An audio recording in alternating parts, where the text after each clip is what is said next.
Good morning, student. Where does photosynthesis reaction take place? यहाँ पे हम लास्ट टाइम हमने डिस्कस किया था कि फोटोसिंथेसिस इन हायर प्लांट्स में किस तरह से होता है. तो बेसिकली जैसे आपको पता है कि फोटोसिंथेसिस, फोटो मीन्स होता है लाइट एंड सिंथेसिस में टू मेकिंग प्रिपेयर. ठीक है, तो फूड प्रिपेयर करने के लिए एक बहुत असेंशियल जो एक रिएक्शन है दैट इज़ द फोटोसिंथेसिस. और अगर फोटोसिंथेसिस रिएक्शन नहीं होगा तो फिर प्लांट सब फूड प्रिपेयर नहीं कर पाएंगे, ऑक्सीजन हमें नहीं मिलेगा. ठीक है, और इसको मैंने आपको एक उसके थ्रू भी बता दिया था, इक्वेशन के थ्रू. तो ये आपने प्रीवियसली पढ़ा होगा. 6CO2 + 12H2O और सनलाइट की प्रेजेंस में क्लोरोफिल यहाँ पे होना चाहिए. पिगमेंट, क्लोरोफिल क्या है? पिगमेंट है. और फिर बनाता है ग्लूकोज C6H12O6. हाइड्रोजन को क्या करता है? मतलब ऑक्सीजन के साथ मिलके वाटर बनाता है और ऑक्सीजन भी साथ में एटमॉस्फेयर में छोड़ देता है. That is the photosynthesis reaction. अब हम यहाँ पे आगे इसको क्या करेंगे, फोटोसिंथेसिस कहाँ होता है. तो जो मैंने आपको बताया क्लोरोप्लास्ट के अंदर क्लोरोफिल्स होते हैं, वहाँ पे ये फोटोसिंथेसिस रिएक्शन होती है. यहाँ पे पिगमेंट्स होते हैं, स्टोमेटा, उसके अंदर पिगमेंट्स होता है और इन पिगमेंट्स के अंदर ये रिएक्शन होती है. तो ये सिंथेसिस किसके थ्रू होता है?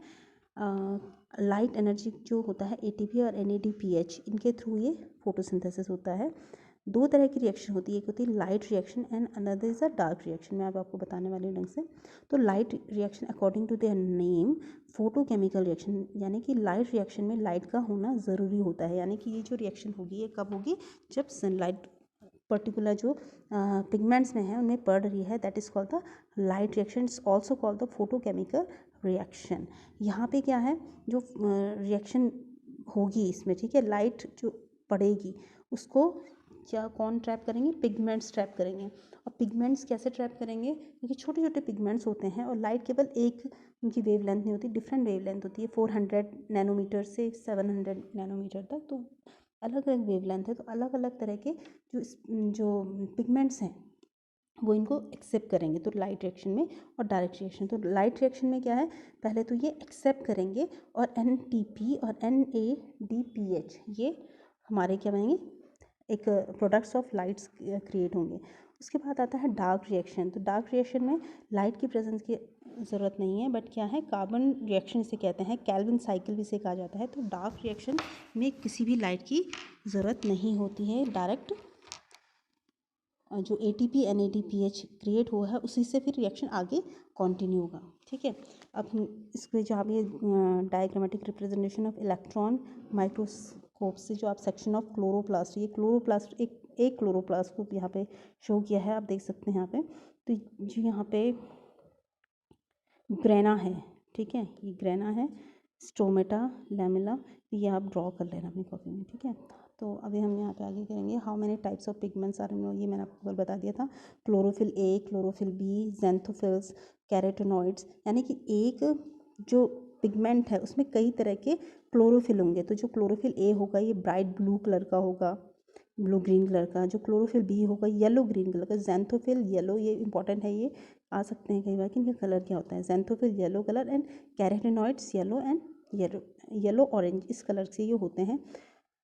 तो फोटोसिंथेसिस में इन पिगमेंट्स के अंदर ये सारे के सारे क्या होते हैं? क्लोरोफिल्स होते हैं, डिफरेंट टाइप के. Chlorophyll A, B, xanthophylls and carotenoids. ठीक है, तो pigments are substances have an ability to absorb light. तो एबिलिटी होती है इन पे एब्जॉर्ब, क्योंकि पूरा का पूरा क्लोरोप्लास्ट एब्जॉर्ब नहीं करता है, केवल जो पिगमेंट्स होते हैं वही, उन्हीं में ये एबिलिटी होती है कि वो एब्जॉर्ब करें लाइट को. उसके अलावा कोई भी एब्जॉर्ब नहीं कर सकता है. और हमें ये भी पता है कि लाइट स्पेक्ट्रम में जब आता है तो विबिग्योर, यानी कि एक वेवलेंथ में नहीं आती, जो मैंने आपको बताया था 400 नैनोमीटर से 700 नैनोमीटर तक ये लाइट हमारे हमें पिगमेंट्स में पहुंचती है. तो यानी कि ये सब कैसे काम करेंगे? तो मेन पिगमेंट्स में दो तरह के पिगमेंट्स होते हैं. एक तो होता है main pigment and another is a accessory pigment. ठीक है, जो मेन पिगमेंट क्या होगा वो करेगा स्पेशल वर्क करेगा, यानी कि स्पेशल क्लोरोफिल मॉलिक्यूल्स यहाँ पे होंगे. जबकि एसेसरी पिगमेंट्स होंगे, पिगमेंट मॉलिक्यूल्स होंगे, थोड़ा छोटे होंगे. अब ये समझ सकते हो आप, जैसे कि कोई इंपॉर्टेंट फंक्शन होता है घर पे, कहीं शादी है, तो अगर शादी का फंक्शन है तो केवल एक पर्सन उस काम को नहीं करेगा. डिफरेंट जो घर के फैमिली मेम्बर होंगे या रिलेटिव्स होंगे वो सब के सब कुछ ना कुछ काम करते हैं, तब जाके वो सक्सेसफुली अच्छे से काम होता है. अदरवाइज़ क्या होगा, कहीं ना कोई इश्यूज़ हो सकते हैं। कोई फूड को देखता है, कोई मेहमानों को अटेंड करता है, कोई मीन्स केवल डेकोरेशन देख रहा है, तो ये सब क्या है, एक तरह का प्रोसेस है। लेकिन जो सबसे इम्पोर्टेंट काम हो रहा है वो क्या है, जो फूड बनना है, क्योंकि जब मेहमान आएंगे ऑब्वियस सी बात है उनके लिए खाना भी चाहिए, तो जो फूड प्रिपेयर कर रहा है वो सबसे इम्पॉर्टेंट, तो वो एक इम्पॉर्टेंट काम कर रहा है, यानी कि उसको ATP यानी कि एडिनोसिन ट्राईफॉस्फेट और NADPH की भी ज़रूरत होगी। अब ये सारे कौन देंगे इनको देंगे ये जो एसेसरी पिगमेंट्स हैं, ये थोड़ा थोड़ा काम करेंगे, ठीक है। तो जब ये थोड़ा थोड़ा काम करके इनको ये पिगमेंट्स प्रोवाइड कराएंगे, सारी असेंशियल चीज़ें जो एसेसरीज़ हैं वो इनको प्रोवाइड कराएंगे। अब आता है what is a light reaction. तो लाइट रिएक्शन जैसे मैंने कहा था फोटो केमिकल रिएक्शन है, जिसमें केवल लाइट की प्रेजेंस होती है, लाइट की ज़रूरत होती है, और यही लाइट फिर क्या है आगे कहाँ जाती है, जब पूरी साइकिल में जो लाइट होगा एसिमिलेशन करता है, फूड एसिमिलेट करते हैं, फूड को क्रिएट करते हैं, तो ATP NADPH ग्लूकोज प्रोवाइड करते हैं और ऑक्सीजन को रिलीज़ कर देते हैं, ठीक है।